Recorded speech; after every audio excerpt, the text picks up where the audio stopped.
Tanto que teve uma vez, quando eu tava no Rio de Janeiro, que eu fui fazer os Sertões lá, aí eu fui morar um tempo lá, tem um amigo que falou assim, ó, o Cláudio Tamela, beijo, querido Cláudio. Ele falou assim, ó, tem um teatro aqui da Dulcina de Moraes. Dulcina, já ouvi esse nome. Ele falou, tá fechado há vários anos, o dinheiro da prefeitura para fazer a reforma, mais ou menos isso. Ó. Só que com um projeto e um dinheiro da prefeitura que existia, faltava uma outra coisa e cadê o dinheiro?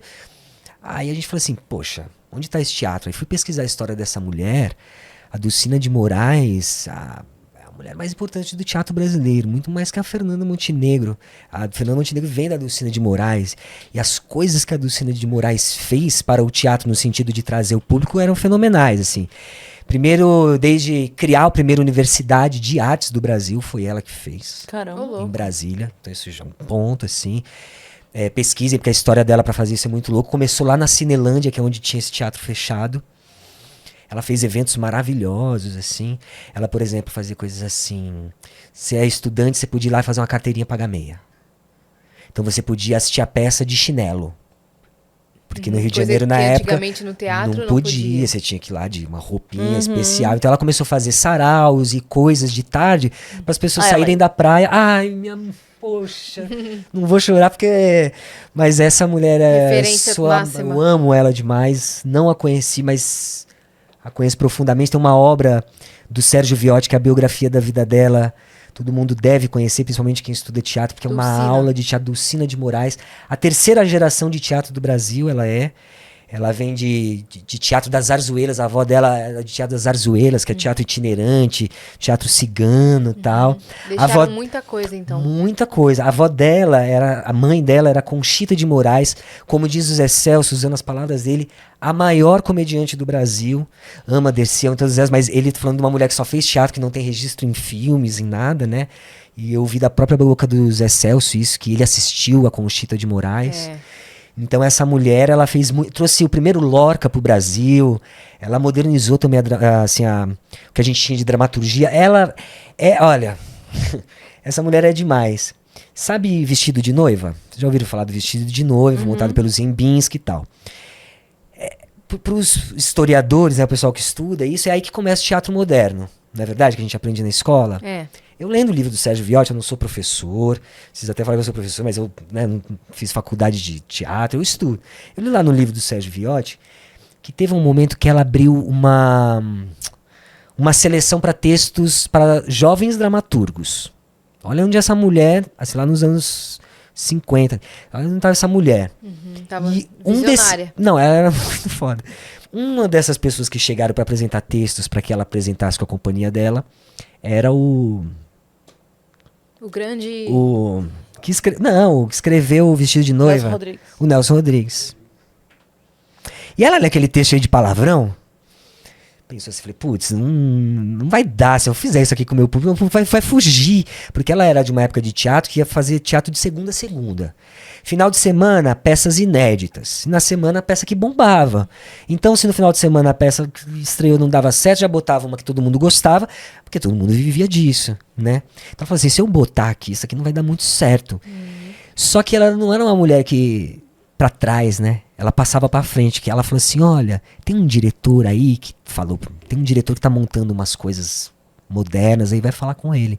Então ela faz a ponte Ziembinski, Nelson Rodrigues. Nossa, apenas. Simplesmente. Entendeu? O Zé não sabia disso, eu contei pro Zé Celso isso, contei várias histórias dela, porque a geração dela é uma geração que foi negada pela geração de teatro de grupo ali dos anos 60.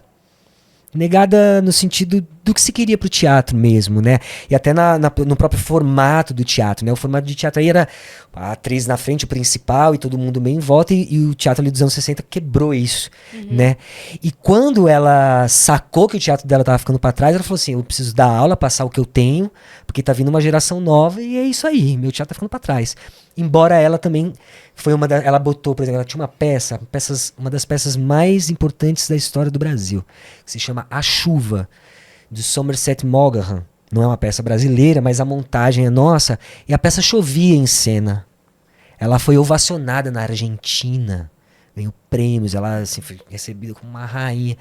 Então, uma mulher vanguarda, que fez uma peça de instalação, entendeu? Tinha uma peça dela também que tinha 6 palcos no palco italiano, com vários tempos, no momento que ainda o teatro, a peça era tipo um teatro de revista ou teatro de costumes, né, com aqueles personagens, com aquele entra, sai, aí uma comédia, assim. Foi disruptiva, então, deixou um legado. Muito impressionante. Então, obrigado por ter trazido ela aqui nessa primeira vez E eu fui do Cine de Moraes no Teatro Oficina, na peça A Chuva.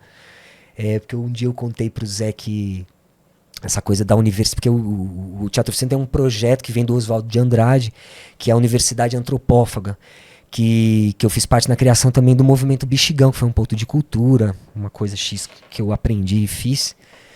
E eu contei pra ele que quando ela queria lançar a universidade, ainda era ali na Alcindo do Guanabara, no Rio de Janeiro, e ela fez o seguinte, ela juntou o teatro amador, que sempre foi muito forte, inclusive agora eu não me lembro do cara que... Um erro meu, não me lembro do cara que era o grande cara do teatro amador, o grande articulador. Ela juntou assim, trouxe gente do Brasil todo. E aconteceram muitas coisas nessa semana que teve ali, reunião de estudantes de teatro, inclusive uma aula aberta, que foi isso que eu contei pro Zé, num dia de ensaio de Cacilda 2, assim.